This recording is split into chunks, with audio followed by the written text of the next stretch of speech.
श्री शिवलीलामृत कथासार अध्याय 14 श्रीयाळ चांगुणांची सत्वपरीक्षा। श्री गणेशाय नमः। हे भस्मासूर हरणा, हे भाललोचना, तुम्हाला नमस्कार असो। तुम्ही भार्गवांना वर देणारे, सर्वांगी भस्मलेपन करणारे, भक्तवत्सल, भवभयाचे निरसन करणारे, सर्व भेदांच्या पलीकडचे व भूतांचे अधिपती आहात। हे पार्वतीपते, तुम्ही भक्तांचे उद्धार करते, भाविकांचे रक्षण करते, भूतांचे पालन करते व सर्परूपी भूषणे धारण करणारे आहात। हे त्र्यंबका, तुम्ही त्रिविध तापांचे व त्रिविध दोषांचे हरण करणारे, त्रिगुणांच्या पलीकडचे, त्रिभुवनाचे जनक, तीनही वेदांचे रक्षण करणारे व कर्म, उपासना व ज्ञानमार्गाचे उत्तम ज्ञान असणारे आहात। हे शंभू महादेवा, तुमच्या कृपेनेच श्री शिवलीलामृत ग्रंथाचे 13 अध्याय माझ्याकडून लिहून झाले आहेत। आता या ग्रंथरूपी मंदिराचा कळच तसा हा 14वा अध्यायही तुम्ही लिहून घ्या, अशी माझी तुमच्या चरणी विनम्र प्रार्थना आहे। 13व्या अध्यायात शिव पार्वती विवाह आणि कार्तिक स्वामींचा जन्म याविषयीचा कथाभाग आलेला आहे। आता पुढील आख्यान ऐकावे। गजानन आणि षडानन यांच्या बाललीला। नैमिषारण्यात सूत मुनी शौनकादिक श्रोत्यांना अद्भुतरम्य शिवलीला वर्णन करून सांगत आहेत। ते पुढे म्हणाले, भाविक हो, गजानन आणि षडानन लहान असताना देवी पार्वती त्यांना प्रेमाने खेळवत असत। एके दिवशी गजाननांना मांडीवर घेऊन त्या त्यांना स्तन्य देत होत्या। बालगणेश आपल्या छोट्याशा सोंडेने दूध ओढून घेत होते। अचानक दूध पिता पिता ते थांबले। त्यांनी आपली सोंड मोठ्या प्रेमाने मातोश्रींच्या पाठीवरून फिरवली। मग षडाननांकडे पाहत डोळे मिचकावून म्हणाले, आपल्या माताजींचे दूध म्हणजे अमृतच, असे हे देवदुर्लभ दूध माझ्या सोंडेने तुम्हाला पाजू का? ते ऐकून षडानन रागावून म्हणाले, तुमचे उष्टे मी कशाला घेऊ? गजानन म्हणाले, माझे उष्टे दूध पिण्यात कसला आलाय कमीपणा? मी तुमचा भाऊ आहे ना? ते ऐकून षडानन वैतागले। ते माता पार्वतीला म्हणाले, आई, या लांब नाक असणाऱ्या तुझ्या मुलाला काहीतरी सांग ना। मी याचे उष्टे दूध प्यावे म्हणून हा माझा मागे लागला आहे। हा जर गप्प बसला नाही तर मग मी याला याच्या सोंडेला धरून खाली पाडू काय? तुमचे इतर पुत्र कसे सुंदर आणि देखणे आहेत, मग हेच कसे वेगळ्या दिसतात? लांब नाकाचे, फताड्या कानाचे, यांचा एक दात कसा बाहेर आलाय, बघ ना, काय विचित्र ध्यान आहे। ते ऐकून शिवजींना हसू आवरेना। पार्वतीही मनमुराद हसू लागली। त्या दोघांना हसताना पाहून षडाननाला खूपच मौज वाटली। ते माता पार्वतीला म्हणाले, आई, यांना आधी खाली उतरवा ना, मला खूप भूक लागली आहे। तेव्हा त्यांनी गजाननाला खाली बसवले आणि षडाननाला मांडीवर घेऊन त्यांना स्तन्यपान देऊ लागल्या। तेव्हा त्यांची अन्य 5 मुखे भूक भूक असे म्हणून रडू लागली। ते पाहताच गजानन पोट धरून हसू लागले। म्हणाले, आई, हे असे कसे कसे? तुम्ही ह्यांच्या 6 मुखांना एकाच वेळी कसे काय दूध पाजणार? ते ऐकून शिवजी हसले। ते पार्वतीला म्हणाले, अपर्णा, हे गजानन काय म्हणतायत ऐकलेत? हे विचारत आहेत असे 6 मुखांचे पुत्र तुम्हाला कसे झाले? तेव्हा माता पार्वती म्हणाल्या, त्यात काय विशेष? ते तुमच्यावर गेले आहेत। तुम्हाला 5 मुखे आहेत आणि ह्यांना तुमच्यापेक्षा 1 मुख जास्त आहे, एवढेच। या त्यांच्या युक्तिवादाचे शिवजींना मोठे कौतुक वाटले। त्यांनी आपल्या दोन्ही मुलांकडे प्रेमाने पाहिले। अशा प्रकारे त्यांच्या बालक्रीडा पाहण्यात एक वेगळाच आनंद असे। गजानन आणि षडानन यांचे एकमेकांवर खूप प्रेम होते। ते एकत्र खेळायचे, गप्पा मारायचे, मस्ती करायचे, कधी एकमेकांवर कुरघोडी करायचे तर कधी तावातावाने भांडायचे। मग त्यांची समजूत काढण्यात मोठीच मौज यायची। एकदा गजानन रडत रडत पार्वतींपाशी आले। तेव्हा माता पार्वतीने गजाननाला जवळ घेतले आणि विचारले, तुम्ही का रडत आहात? ते म्हणाले, स्कंदांनी माझे कान ओढले व म्हणाले, तुमचे कान सुपा एवढे, मग डोळे एवढे बारीक कसे? तेव्हा त्यांनी स्कंदांना दटावले असता ते म्हणाले, मला कशाला लागवता? यांनी माझे डोळे मोजले व 12 डोळ्यांनी कसे काय बघता, असे म्हणून हे हसले। मग पार्वतींनी गजाननांकडे पाहिले। तेव्हा आपली बाजू सावरत गजानन म्हणाले, यांनी माझी सोंड वीतीने का मोजली? षडानन म्हणाले, त्याआधी तुम्ही माझे हात का मोजलेत हे का सांगत नाहीत? तेव्हा गणपती भडकले स्कंदांना उद्देशून ते तावातावाने म्हणाले, सुरुवात कोणी केली? मोदक खाऊन खाऊन तुमचे पोट एवढे मोठे झाले असे बोलण्याची तुम्हाला काय गरज होती? त्यांचे म्हणणे शिवपार्वती लक्षपूर्वक ऐकत होते. मग पार्वतींनीच मध्यस्थी केली. त्यांनी दोघांनाही जवळ घेतले व त्यांच्या आवडत्या वस्तू देऊन त्यांना खुश केले. शिव आणि पार्वती यांच्यातील एक रंजक संवाद. एके दिवशी भगवान शंकर शिवासनावर बसले होते. पार्वतींनी त्यांच्या मुखाकडे पाहिले आणि त्या खुदकन हसल्या. तेव्हा त्यांनी विचारले, देवी, काय पाहून हसलात? त्या म्हणाल्या, तुमच्या जटेमध्ये एका स्त्रीची आकृती दिसली म्हणून हसू आले.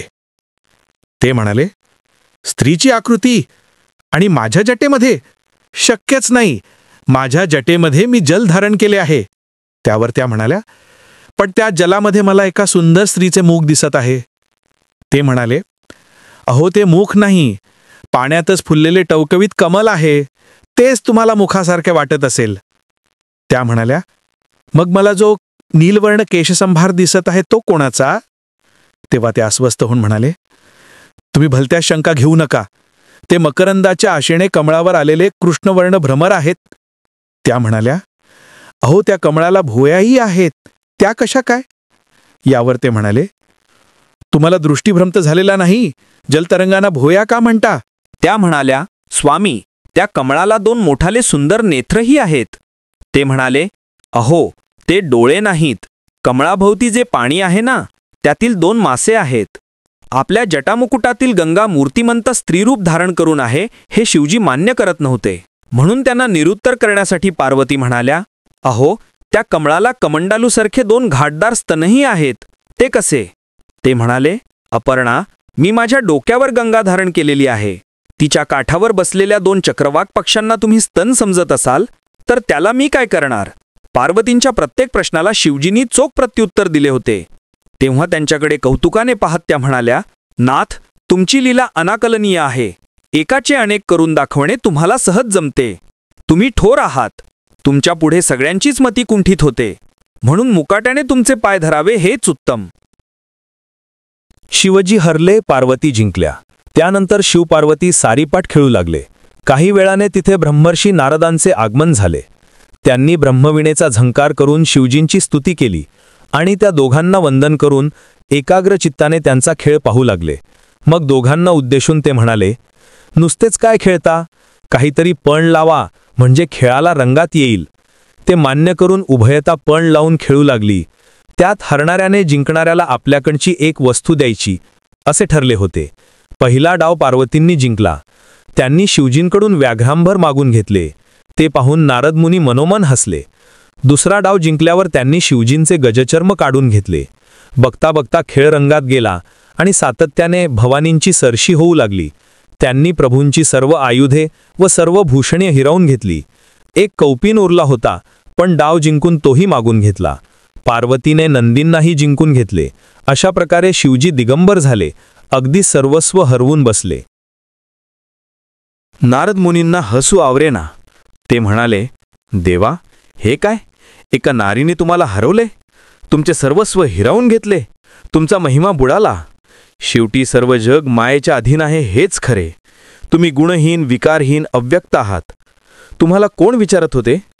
पण ह्या मायेनेच तुम्हाला सगुणपण दिले, तुमचे महात्म्य वाढवले. आता तुम्ही स्वतःच मायेच्या अधीन झाले आहात. ही गोष्ट आपल्या भक्तांना कशी सांगणार आहात? नारदांचे बोल शिवजींच्या जिव्हारी लागले. ते रुसले आणि घोर अरण्यात निघून गेले. नारदांनी कळ लावली होती, तेही आपल्या मार्गाने निघून गेले. योगीजन ज्यांचे हृदयात ध्यान करतात, ज्यांचा आधी अंत, जात, कुळ, नाम, रूप, गुण, गोत्र, वर्ण, आश्रम कोणालाही कळत नाही, जे 4ही देहांच्या पलीकडचे आहेत, ते शंकर सर्वस्व हरवल्यानंतर गहन अरण्यात निघून गेले आणि निर्जन स्थानी राहून आपल्या निरंजन अवस्थेत रममाण झाले. ते निघून गेल्यावर कवी पार्वतींना करमेणासे झाले. त्यांनी आपल्या सख्यांसह त्यांचा सर्वत्र शोध घेतला. वने, अरण्य, गिरिकंदरे, मठ, गुहा, तीर्थे धुंडाळली. अनेकांकडे चौकशी केली, पण व्यर्थ. ते काही त्यांना सापडलेच नाहीत. अखेर शिवजी सापडले. सापडणार तरी कसे? कारण अष्टांग योग केले, पंचांगनी साधन केले, धूम्रसेवन केले, जटा वाढवल्या, नग्न राहिले, मौन पाळले, डोळे सतत मिटून घेतले, गगनाकडे एकटक पाहिले, सतत उभे राहिले आणि वायुभक्षण केले, तरीही शिवप्राप्ती होत नाही. यज्ञ केले, बलिदान केले, 14 विद्या व 64 कला आत्मसात केल्या, वादविवाद केले, पुराणे सांगितली, कीर्तनात उड्या घेऊन नाचले आणि लोकांना उपदेश केले, तरीही शिवप्राप्ती होत नाही. कोणी कर्मकांडे करतात, दर्भ, मृत्तिका म्हणजे माती व जल यांचा उपयोग करून आपण पावन झालो असे समजतात, पण त्यांनाही शिवप्राप्ती होत नाही. अहो, पार्वती म्हणजे आदिमाया, विश्वजननी, अनंत शक्तींच्या स्वामिनी, पण त्याही शिवजींचा शोध घेऊन थकल्या, तिथे इतरांची काय कथा. शिवस्वरूप कळण्यासाठी भगवान विष्णू तपश्चर्या करतात, इंद्र ब्रह्मादिक देव अहोरात्र प्रयत्न करतात, पण त्यांना शिवतत्वाचे आकलन होत नाही.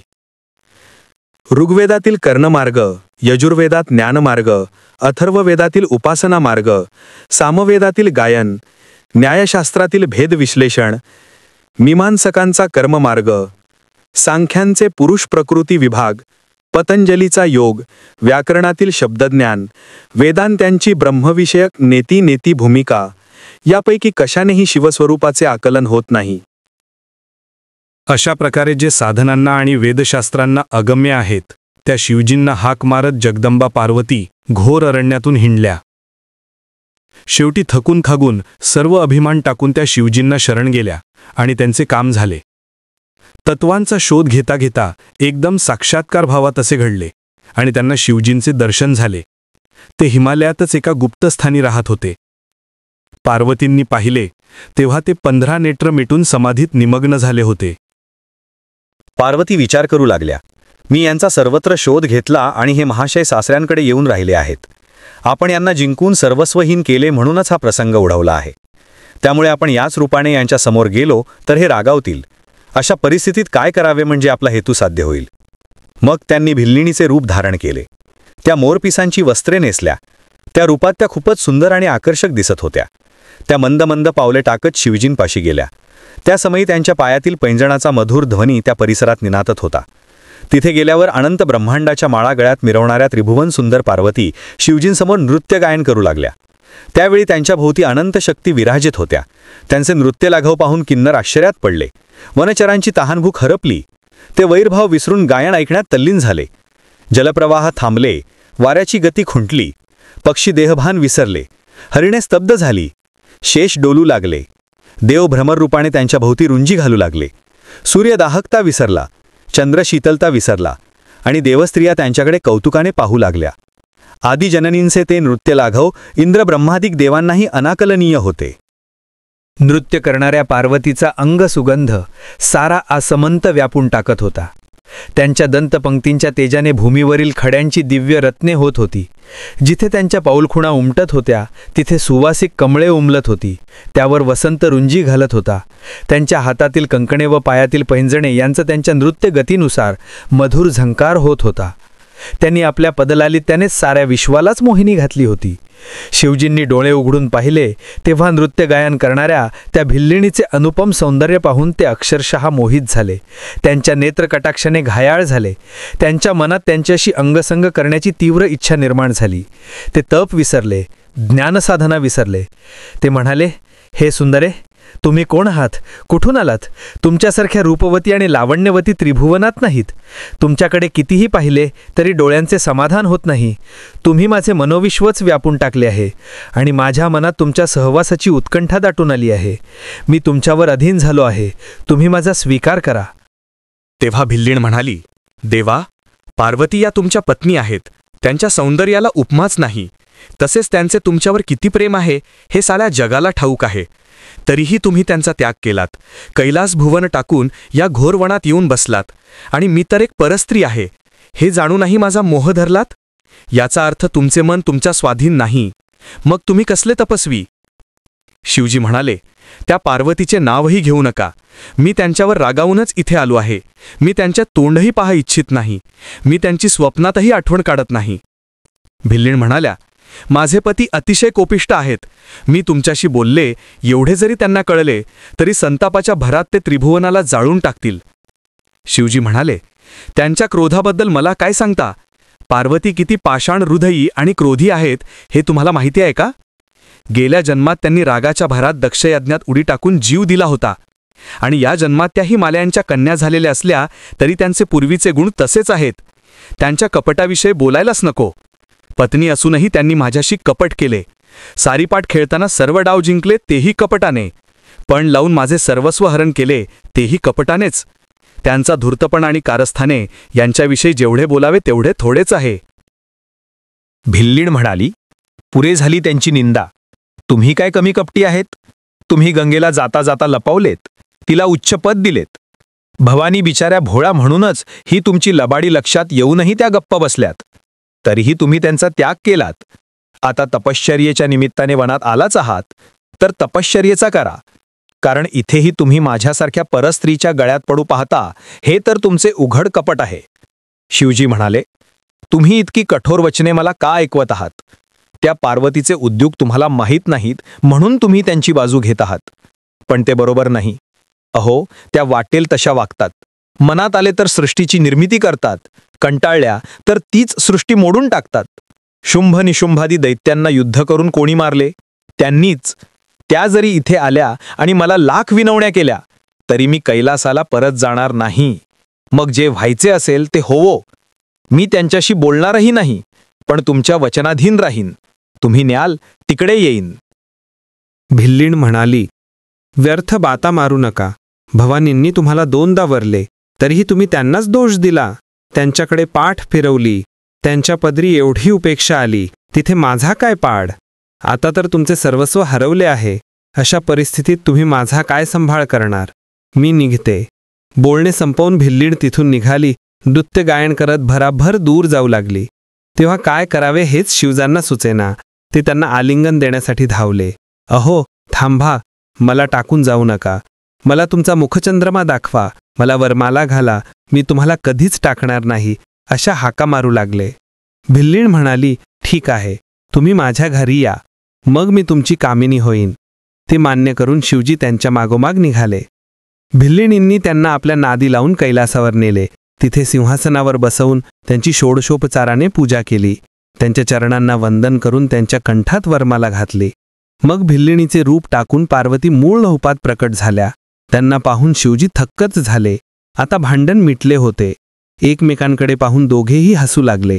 आज त्यांच्या प्रीतीला वेगळाच बहर आला होता. पार्वतींनी त्यांचे सर्व वैभव विनम्रतेने परत दिले. तेव्हा शिवजी म्हणाले, भवानी, तुम्ही धन्य आहात. रुसलेल्या नवऱ्याची कशी समजूत घडावी हे स्त्रियांनी तुमच्याकडून शिकावे. तुम्ही मला परत आणलेत यातच तुमचे प्रेम दिसून येते, असे बोलून शिवजींनी त्यांचे कौतुक केले. श्रियाळ चांगुणाची सत्व परीक्षा. सूतांनी शौनकादिकांना आणखी एक अद्भुत कथा सांगितली. ते म्हणाले, श्रोते हो, एके दिवशी ब्रह्मर्षी नारद शिवजींच्या भेटीस आले. दोघांनी एकमेकांचे क्षेमकुशल विचारले. मग नारद म्हणाले, देवा, विश्वनाथा, मी तुमचे आजपर्यंत अनेक भक्त पाहिले आहेत, पण कांतीनगरात राहणाऱ्या श्रियाळ नावाच्या तुमच्या भक्तांची गोष्टच वेगळी आहे. ते धैर्यवान, विचारशील, उदार, सुशील आणि सात्विक आहेत. त्यांची सत्कीर्ती सर्वश्रुत आहे.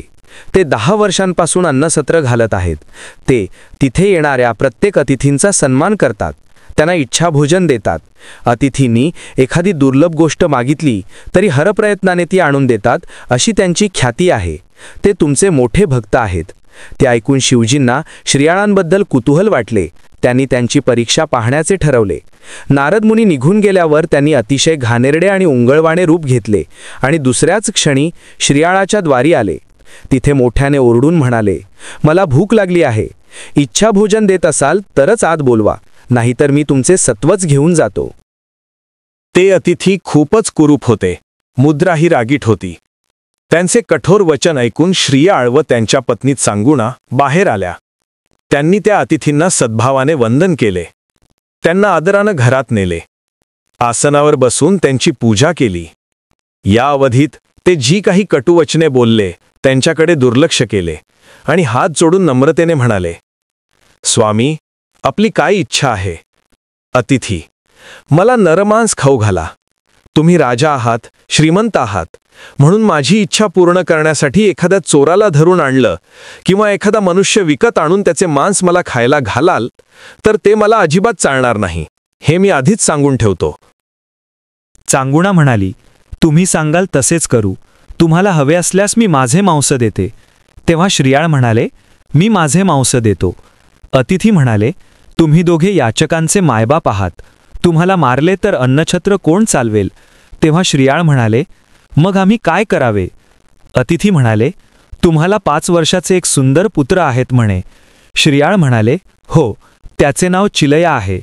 अतिथी म्हणाले, ठीक आहे, तेच मला खाण्यासाठी द्या. तेव्हा पुत्रांवरील मोहममत्व दूर सारून श्रियाळ म्हणाले, जशी तुमची इच्छा, तुम्ही त्यांना घेऊन जा. ते ऐकून अतिथी रागावून म्हणाले, घेऊन जा काय? त्यांना कच्चा खायला मी वाघ, लांडगा, अस्वल आहे काय? तुम्ही त्यांचे मांस शिजवून मला जेवू घाला.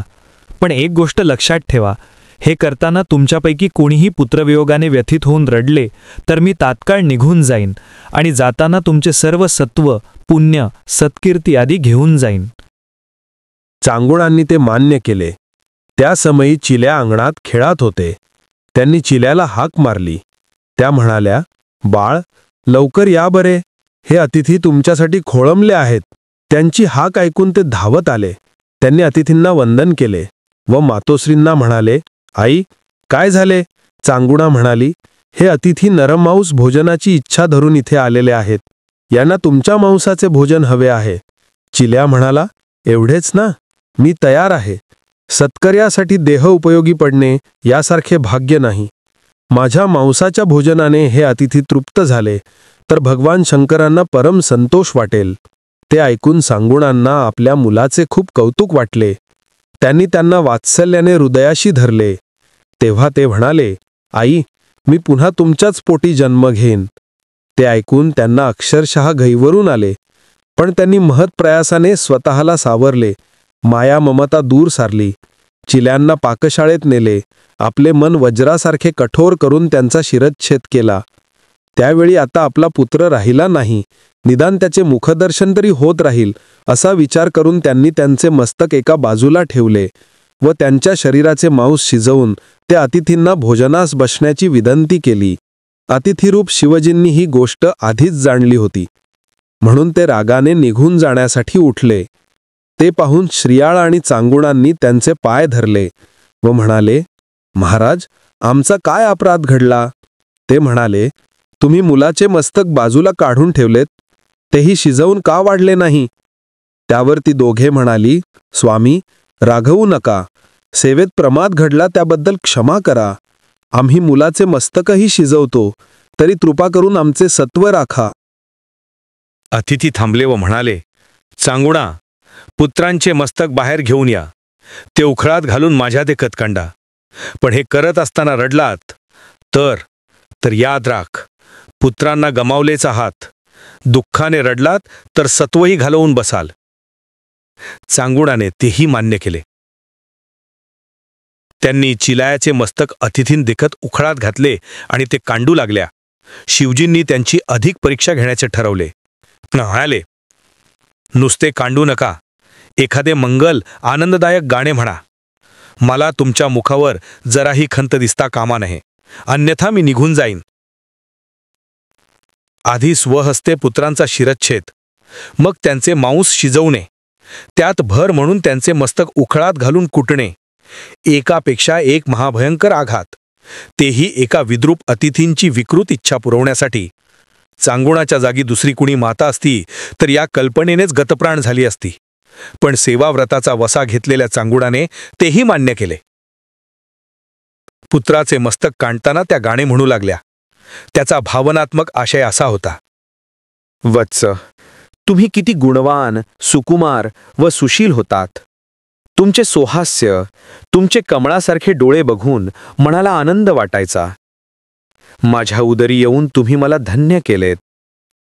आताही माझा निष्ठुर घाव तुम्ही निमुटपणे सोसत आहात. तुमच्या विषयीच्या वात्सल्याने मला कसा पान्हा फुटला आहे पहा. तुमच्या वाचून मी दुबळी, भाणंग, एकाकी झाले आहे. तुमचा विरह मला सहन होत नाही, त्याला मी तरी काय करू? राजद्वारी अतिथी आलेले आहेत. आपल्याकडे भोजन करून ते संतुष्ट मनाने निघून गेले की मीही प्राणत्याग करणार आहे. आता नाही धीर धरवत. तुम्ही कैलास मार्गाने जात आहात ना, मग माझ्यासाठी थोडा वेळ थांबा. मीही तुमच्याबरोबर येणार आहे. तुमचा उद्धार झाला, तुमच्या संगतीने माझाही उद्धार होईल. वत्स, पाण्या वाचून माशाने तडफडावे तशी मी तुमच्या वाचून तडफडते आहे. मी निर्दयी आहे, पाषाण हृदयी आहे. मला तुमची आई म्हणण्याची लाज वाटते. लोकांनी विचारलं तर मी काय सांगू? त्यांना कसे तोंड दाखवू? तुम्ही स्वतःच्या जन्माचे सार्थक करून घेतलेत, शिवप्रद प्राप्त केलेत. तुमच्यासारखे पुत्र त्रिभुवनात सापडणार नाहीत. चिल्याचे मस्तक कुटून झाले. चांगुणाने तेही शिजवले आणि ताट मांडून अतिथींना भोजनास बसण्याची विनंती केली. तेव्हा ते म्हणाले, श्रियाळ, तुम्ही यजमान आहात म्हणून तुम्हीही माझ्या पंगतीला बसा. ते ऐकताच श्रियाळ दचकले. काय प्रसंग उद्भवला? आपणच आपल्या पुत्रांचे मांस खायचे? या विचाराने त्यांचे सर्वांग शहारले. चांगुणाने त्यांची मनोवस्था जाणली. त्यांनी आपल्या पतीला मृदू शब्दाने समजावले. म्हणाल्या, नाथा, उठा, सत्व राखा. आलेले अतिथी विन्मुख जाता कामा नयेत. चिंता करू नका. ज्यांना मी 9 महिने पोटात वाढवले त्यांना तुम्ही 4 प्रहर पोटात धारण केले म्हणून काहीही बिघडत नाही. त्यांचे असे बोलणे म्हणजे धैर्याची परिसीमाच होती. श्रियाळ पंगतीला बसले आणि चांगुणाने त्यांच्यासाठीही ताट वाढून आणले. अतिथी म्हणाले, चांगुणा, तुम्ही का मागे थांबलात? तुम्हीही आमच्याबरोबर जेवा.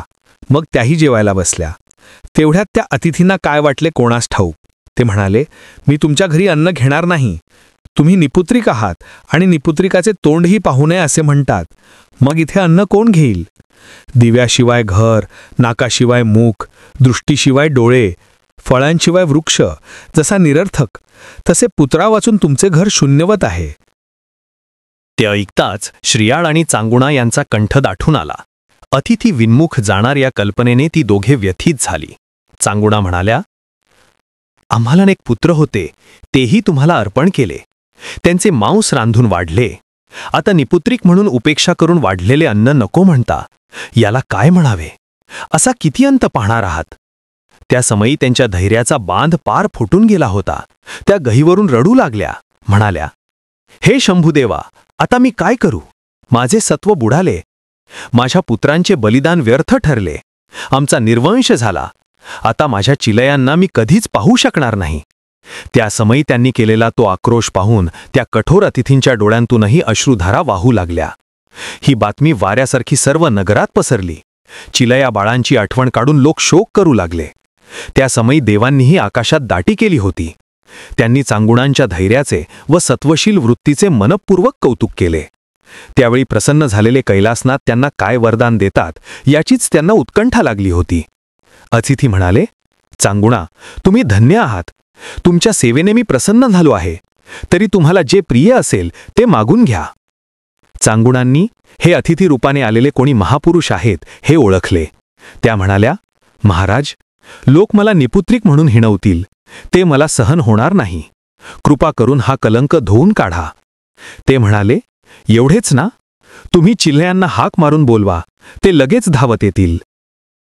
तेव्हा त्यांच्या वचनांवर पूर्ण विश्वास ठेवून चांगुणाने चिलयाला मोठ्याने हाक मारली.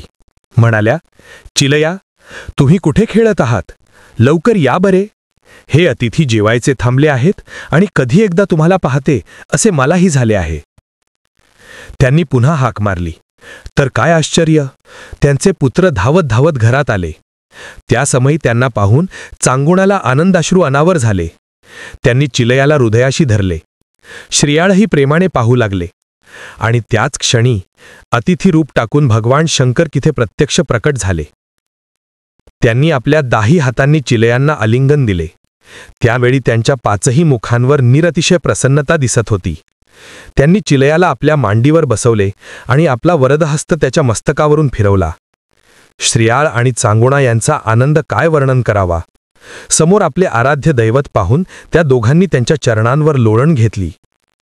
त्या मंगल प्रसंगी देवांनी अपार पुष्पवृष्टी केली. दुंदुंभी वाजवल्या. नागरिकांच्या आनंदाला उधाण आले. ते अपूर्व दृश्य पाहण्यासाठी ते धावत निघाले. शिवकृपेने श्रियाळ आणि चांगुणा यांना दिव्य स्वरूप प्राप्त झाले. त्यांनी चिलयांना कांतीनगराच्या राजसिंहासनावर बसवले. राज्यकारभाराची सर्व सूत्रे सचिवांच्या हाती दिली. नागरिकांचे सांत्वन केले. शिवजींनी त्या दोघांना दिव्य विमानाने शिवलोकी नेले. त्यांच्या पुण्याईने कांतीनगरात सौख्य नांदू लागले. तेथील सर्वांचे कल्याण झाले. फलश्रुती. कवी श्रीधर स्वामी म्हणतात, ब्रह्मानंद अभंग आहे. तो जसा कालत्रयी विटत नाही, तशीच श्री गुरु ब्रह्मानंदाची माझ्यावर जी कृपा आहे ती अखंड राहो. त्यांच्याच प्रसादाने हा श्री शिवलीलामृत ग्रंथ 14 अध्यायांपर्यंत लिहून पूर्ण झाला. हे 14 अध्याय म्हणजे 14 भुवने व 14 विद्यांचे सार आहे. 14 अध्यायांचा हा ग्रंथ म्हणजे 14 गाठींचा अनंत आहे. हा ग्रंथ म्हणजे 14 खोल्यांचे शिवमंदिर, 14 कांडांचा वेद, 14 रत्नांचा एकत्रित प्रकाश, 14 पावलात घडणारी गया यात्रा. हा 14 लोकांमध्ये प्रिय आहे. या ग्रंथाचे श्रवण पठण लेखन केल्याने, याचे प्रेमाने संरक्षण केल्याने, याला अनुमोदन दिल्याने व याचा ध्यास घेतल्याने सर्वांना समान फळ मिळेल. भगवान शंकर त्यांच्यावर कृपाछत्रछाया धरतील. त्यांना आयुष्य, आरोग्य व सर्व प्रकारचे ऐश्वर्य प्राप्त होईल. त्यांच्या आधिव्याधी नष्ट होतील. वंध्येला पुत्रसंतान होईल. पुष्कळ काळ दुरावलेले पिता व बंधू यांच्या भेटीघाटी होतील. घरात भरपूर संपत्ती येईल. कर्ज फिटेल. या ग्रंथाचे दक्षिणामुख बसून वाचन केल्याने शत्रूंचा नाश होईल. वैरी निष्प्रभ होतील. या ग्रंथाची भावभक्तीने 100 पारायणे केल्यास शिवभक्त संतती होईल. ज्यांच्या घरी हा ग्रंथ असेल तिथे भूतपिशाच्य बाधा होणार नाही.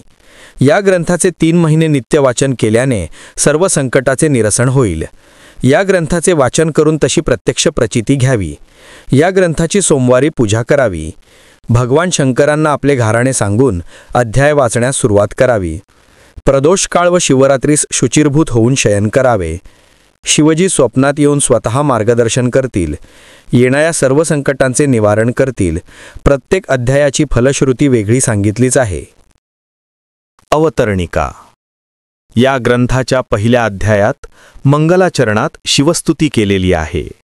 कलावतीनीने आपले पती दाशार्ह यांचा कसा उद्धार केला तो कथाभाग आहे. दुसऱ्या अध्यायात शिवरात्रीचे निरूपण आहे. पापकर्मांच्या फळांचे विस्तृत विवेचन आहे. तिसऱ्या अध्यायात गौतमांनी मार्गदर्शन करून कल्माशपादांचा उद्धार केल्याची कथा आहे. चौथ्या अध्यायात महाकालेश्वरांची पूजा करून गोपबाळांचे कल्याण झाले त्याचे आख्यान आहे. पाचव्या अध्यायात उमा ब्राह्मणींनी जंगलात सापडलेल्या राजपुत्राचे पालनपोषण केल्याचे व शिवकृपेने त्यांना राज्यपद कसे लाभले त्याची कथा आहे. 6व्या अध्यायात सीमंतिनीचे पुण्यकारक आख्यान आहे. 7व्या आणि 8व्या अध्यायात भद्रायू राजांची कथा आहे. 9व्या अध्यायात ब्रह्मराक्षस झालेल्या दुर्जय राजांचा वामदेवांच्या अंगस्पर्शाने उद्धार झाल्याची सुंदर कथा आहे. 10व्यात शारदांची तर 11व्यात महानंदा आणि भद्रसेन यांची कथा समाविष्ट आहे. त्यात रुद्राक्ष महिमाही विशद केलेला आहे. 12व्यात विदुर आणि बहुला यांच्या उद्धाराची व भस्मासुराची कथा आहे. 13व्यात शिवपार्वतीच्या लग्नाची आणि 14व्यात शिवपार्वती विनोद आणि पार्वती भिल्लीण झाल्याची कथा आहे. त्यात श्रीयाळ राजांचे अद्भुत चरित्रही सांगितले आहे. श्रीधर कवीचे निवेदन.